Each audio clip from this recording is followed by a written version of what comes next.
Hello welcome back to my channel హనుగనస్ YouTube channel. నిన్న మనం చెప్పుకున్నాం కదా, పెళ్లి కూతురు అలిగిందే కదా. ఈరోజు చెప్పుకుందాం మిగతా భాగం. నీ వినయం మడినట్టే ఉంది, కానీ అసలు ఇంతకీ తాళి కట్టించుకున్నందుకు వస్తావా రావా అది చెప్పు ముందు. వీళ్ళ వెనకాలే వచ్చిన పెళ్లి కొడుకు తల్లి సుభద్ర విస్తుగా అడిగింది. వస్తానత్తయ్య గారు, నేను అడిగింది చేస్తానని మా నాన్నని చెప్పమనండి, నిమిషంలో వచ్చేస్తా అంది అమ్మాయి. ఇంతకీ ఏమడిగిందండి అన్న గిరిధర్ మాటలకి పెళ్ళికూతురు తండ్రి ఆదిశేషయ్య నిట్టూరుస్తూ, అదంతా ఓ పెద్ద కథలండి అంటూ మొదలుపెట్టబోయాడు. వీళ్ళ వెనకాలే వచ్చిన సుధాకర్, ఇప్పుడు మీరు ఆ ఫ్లాష్ బ్యాక్లోకి వెళ్ళొద్దు, ఇంకాస్త ఆలస్యమైతే అక్కడ మాకు అక్షంతలు వేయడానికి పెట్ట కూడా ఉండదు అంటూ నీరజ ఎదురుగా వెళ్ళి, నీకు నా మీద నమ్మకం ఉంటే వెంటనే రా, నువ్వు మీ నాన్నగారిని అడిగింది సబబుగా ఉంటే కనుక దాన్ని ఆయన చేత చేయించే పూచీ నాది అన్నాడు. నీరజ సుధాకర్ కళ్ళల్లోకి సూటిగా చూసింది. ఆ కళ్ళల్లో నిజాయితీ కనిపించింది ఆమెకి. అంతే, ఇంకేం మాట్లాడకుండా పక్కనే ఉన్న మధుపర్కాలు చేత్తో పట్టుకొని మార్చుకునేందుకు లోపల గది వైపుకు వెళ్ళిపోయింది. అందరూ అమ్మయ్య అని ఊపిరి పీల్చుకున్నారు. సుధాకర్, ధర్మతేజ, గిరిధర్, సుభద్ర, హేమ అందరూ ఆదిశేషయ్యని సందేహంగా చూస్తూ అక్కడి నుంచి హాల్ వైపు నడిచారు.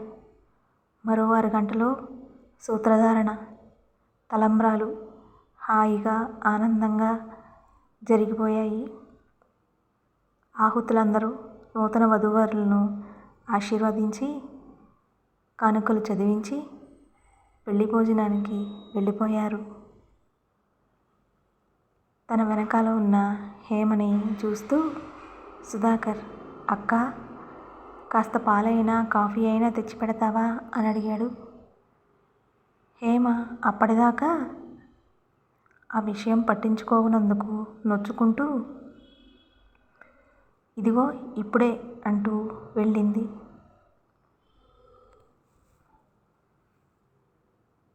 నిజానికి పెద్ద గొప్పగా రూమ్లో నీరజకి మాటిచ్చేశాడు, కానీ తాళి కట్టించుకున్నందుకు కూడా రాకుండా ఇంత హడావిడి చేసిన ఆమె కోరిక ఏమిటా అని ఆలోచించుకుంటుంటే సుధాకర్కి మనసులో గుబులుగానే ఉంది. పెద్దవాళ్ళు కుటుంబాలు జాతకాలు చూసి ఈ పెళ్ళి కుదిర్చారు. ఆ టైంలో అమెరికాలో ఉన్న సుధాకర్ ఆన్లైన్లో నీరజను చూసి మాట్లాడాడంతే. తర్వాత ఈ పెళ్ళికి 3 వారాల సెలవు కోసం ఇద్దరూ కూడా ఎక్కువ పని చేయవలసి వచ్చింది. అందుకే పెళ్ళికి ముందు ఒకరి గురించి ఇంకొకరు తెలుసుకోవడానికి అవకాశం లేకపోయింది. అందుకే కన్నతండ్రి ఒప్పుకోవడానికి అంత ఆలోచిస్తున్న నీరజ కోరిన కోరిక ఏమై ఉంటుందా అని సుధాకర్కి ఆదుర్దాగా ఉంది. నీరజ వైపు తిరిగి నెమ్మదిగా, ఇంతకీ నువ్వు మీ నాన్నగారిని ఏమడిగావు అన్నాడు.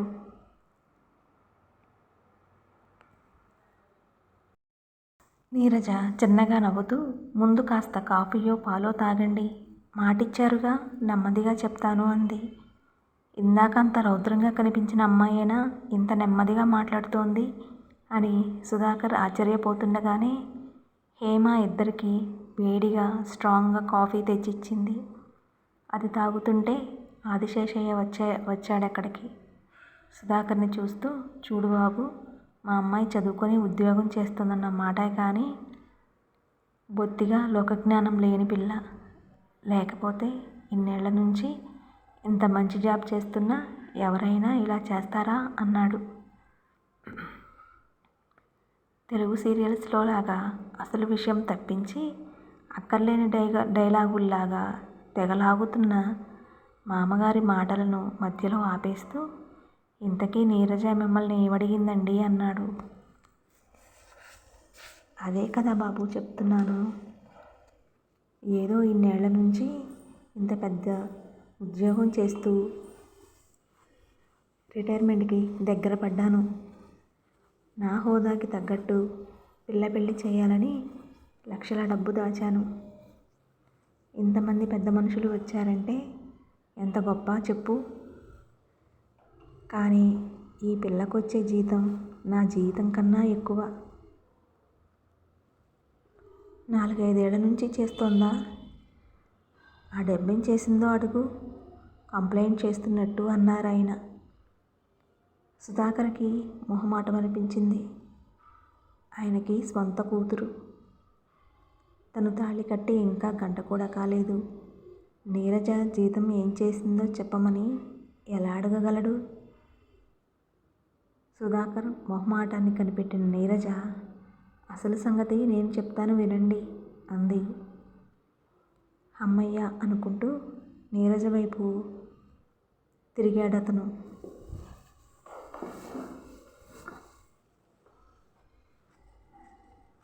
మా నాన్నగారికి తన పరువు, హోదా, గొప్పలు ప్రదర్శించుకోవడం చాలా ఇష్టం. తన కూతురు పెళ్ళి ఇంత పెద్ద కళ్యాణ మండపంలో ఇన్ని లక్షలు ఖర్చు పెట్టి 110 రకాల వంటకాలతో విందు చేసుకుంటేనే ఆయనకి సంతోషం.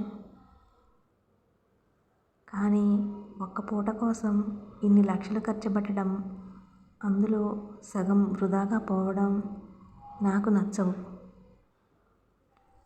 మనం ఈరోజు పడేసిన పదార్థాలు ఎంతోమంది పేదలకు కడుపు నింపుతాయి.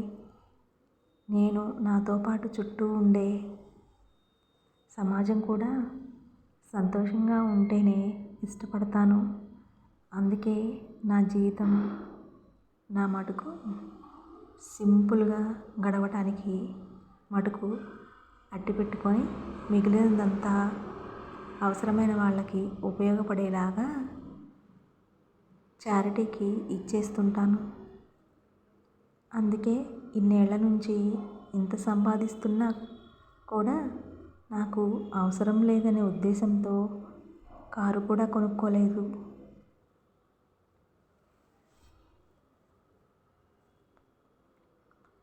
నా పద్ధతి మా డాడీకి నచ్చదు. ఇంత డబ్బులుండి కూడా ఒక మామూలు అమ్మాయిలా బస్సులెక్కి వెళ్ళడం ఆయనకి నామోషి. ఇప్పుడు ఈ పెళ్ళి కూడా అంతే.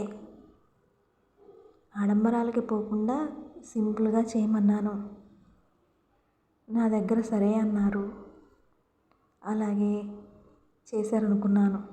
కానీ ఇన్ని లక్షలు ఖర్చు పెడుతున్నారని నేను నా ప్రాజెక్ట్ పూర్తి చేసుకొని 2 రోజుల క్రితం ఇంటికి వచ్చే వరకు నాకు తెలియదు.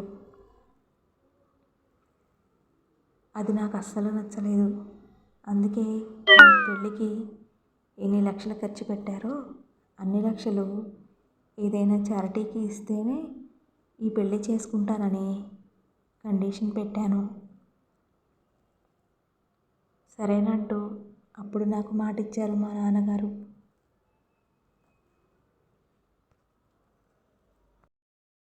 నీరజ మాటలకి అడ్డం వస్తూ ఆదిశేషయ్య, ఇవ్వకేం చేస్తాను, ఇంత మంచి సంబంధం చేజారిపోతుందేమోనని నీ తాతిక్క షరతులకి మాట ఇవ్వాల్సి వచ్చింది.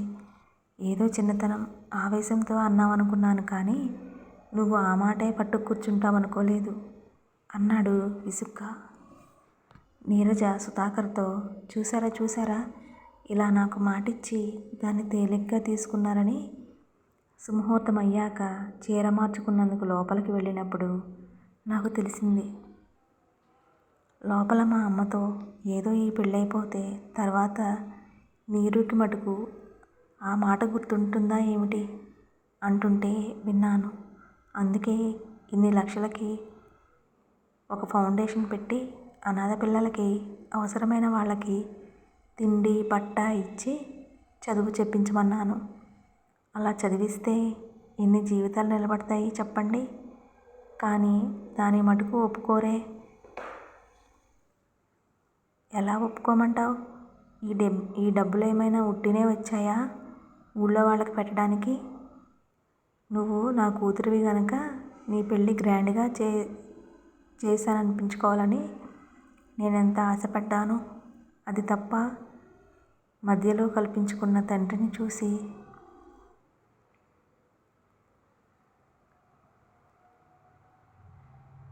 మనం గొప్పగా బతికితే వచ్చే సంతోషం కన్నా 10 మంది జీవితాలు నిలబడితే కలిగే సంతోషం ఎంత బాగుంటుంది నాన్న అంది నీరజ.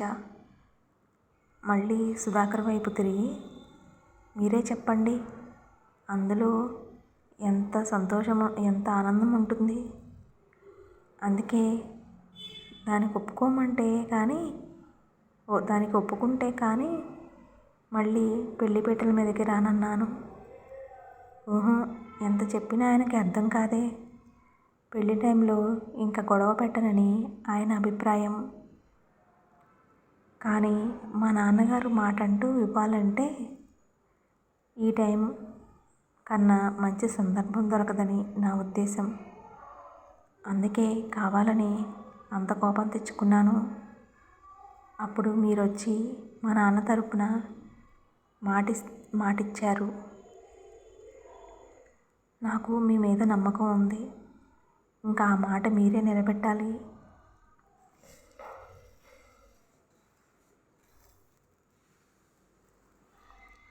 నీరజ చెప్పిన విషయం వింటున్న అక్కడున్న అందరూ ఒక్కసారిగా అమ్మయ్య అని నిట్టూర్చారు.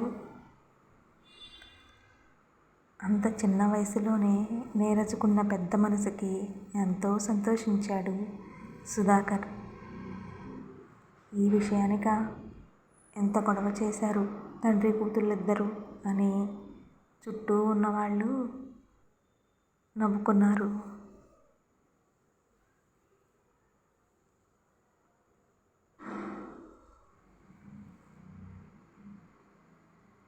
ఎంతసేపు 3 తరాలకి సరిపోయేలా ఇంకా కూడబెట్టాలనే కొంతమంది పెద్దల ఆత్రం కన్నా చిన్నపిల్ల అయిన నీరజ పెద్ద మనసుతో తీర్చుకోవాలనుకున్న ఈ కోరిక ఎంత గొప్పగా ఉంది. ఇప్పటి యువతలో వస్తున్న ఇటువంటి ఆశలు ఆదర్శాలు ఎంత గొప్పవి. అటువంటి భార్య దొరికినందుకు మురిసిపోతూ నీకెందుకు నేనున్నాగా చూసుకుంటాను అన్నట్టు నీరజ చెయ్యి నెమ్మదిగా నొక్కి వదిలివేశాడు సుధాకర్. నీరజ మొహం మందారంలా విచ్చుకుంది. ఇదండి పెళ్లి కూతురు అలిగింది కదా. ఎందుకు అలిగిందో తెలుసుకున్నారు కదా. మీకు నచ్చినట్టయితే ప్లీజ్ లైక్ చేయండి, షేర్ చేయండి, సబ్స్క్రైబ్ చేయండి మా ఛానల్ని. Thank you.